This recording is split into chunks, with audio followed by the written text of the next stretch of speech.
ಇನ್ನು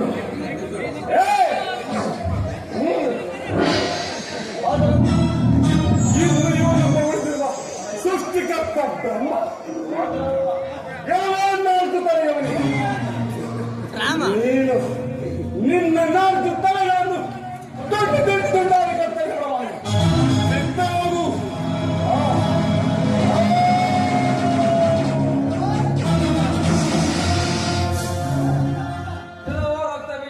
ಆದಿಶಕ್ತಿಯಾಗಿ ಹರಿಹರವನ್ನು ಗೆದ್ದೆಯನ್ನು ಸೃಷ್ಟಿಸಿದ ವೆಂಕಟೇಶಕ್ಕೆ ಬಂದು ನಿಲ್ಲ ದುರಾತ್ಮ ಎಲ್ಲ ನಾಲ್ಕು ತಲೆಯವನಿಗೆ ನಿನ್ನ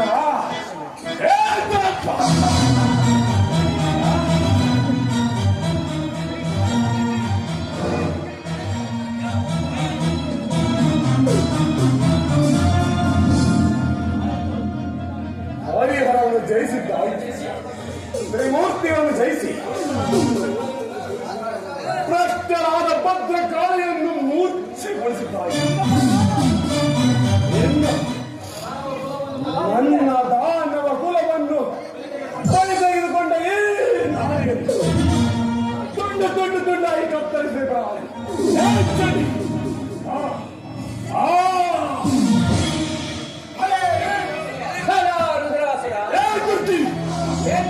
ನಿನ್ನ ಅದ್ಭುತ ಪರಾಕ್ರಮಕ್ಕೆ.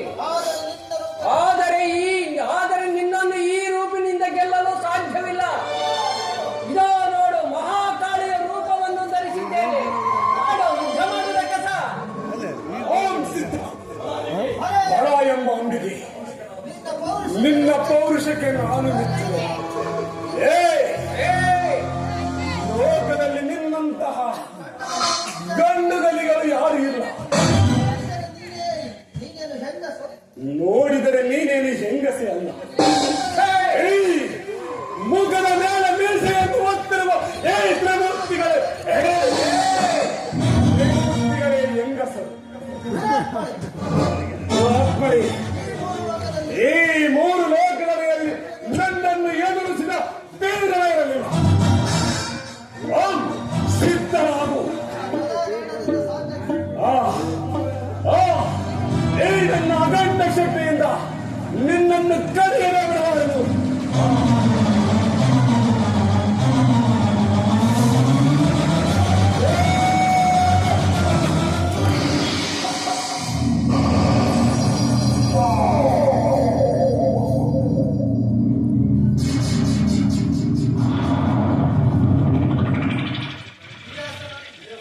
ಹೇಳವೋ ರಕ್ಕಸ, ಈ ದಿವಾಸ್ತ್ರವನ್ನು ಸಹಿಸಿಕೋ ಚಾಂಡಾಲ.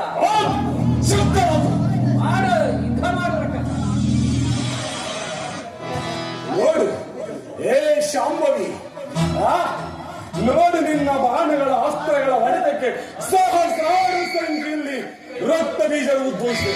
ಈಗ ಇವನನ್ನು ಯುದ್ಧ ಮಾಡು ಪಾಪಿಸುತ್ತದೆ. ರಕ್ತ ಬೀಜ, ನಿನ್ನಂತಹ ಅದ್ಭುತ ಮಹಾಪರಾಕ್ರಮಿಯನ್ನು ನಾನು ಇದುವರೆಗೂ ಕಂಡಿಲ್ಲ. ರಾಕ್ಷಸ ನಿನ್ನಂತಹ ವೀರಾದಿ ವೀರರು ರಕ್ಕಸ ಉದ್ಭವಿಸಲಾರರು. ನಿನ್ನ ಯುದ್ಧಕ್ಕೆ ದುರಾತ್ಮ.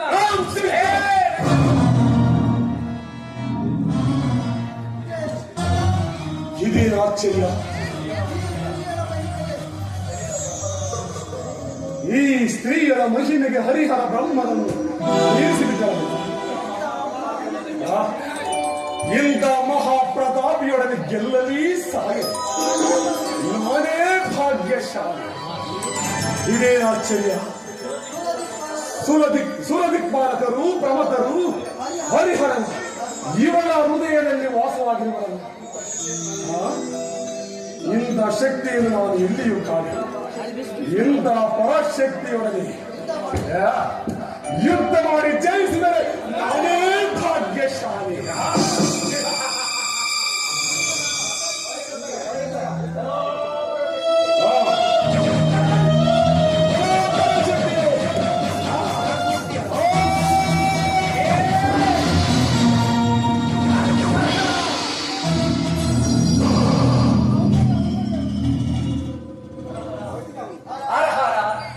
ಈ ಪರಾಕ್ರಮಿಯ ಗದಾಹ ಪ್ರಹಾರಕ್ಕೆ ತ್ರಿಲೋಕವೇ ತತ್ತರಿಸುತ್ತಿರುವುದ.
ಗಟ್ಟಿಯಾಗಿ ಗೇಟು ಕೂಗುವಂತೆ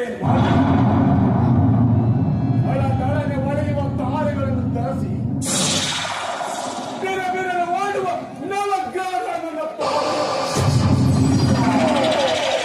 ಸಾಗರ ಸಮುದ್ರವನ್ನು ಬಲಗೈಯಲ್ಲಿ ಕುಡಿಯುವಂತ